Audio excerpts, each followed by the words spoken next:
Hello mga chay! Gusto niyo bang pumunta sa Green Tunnel sa Yulong? Paano pumunta? Tara! Punta nga lang mga chay sa Brown Line Longping Station.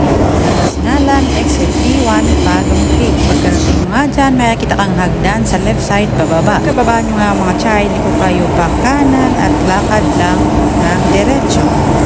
So nga lang mga chay hanggang sa marating mo yung bus stop sa dulo.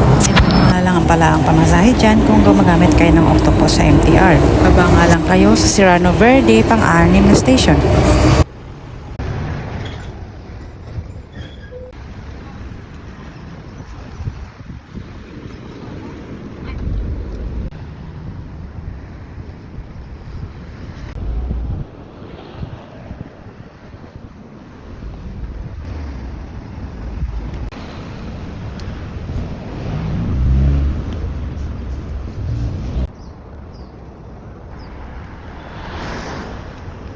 Pag uwi nyo nga mga chay, kung saan kayo mababa, ang tapat nun ang sakayan pabalik. Enjoy!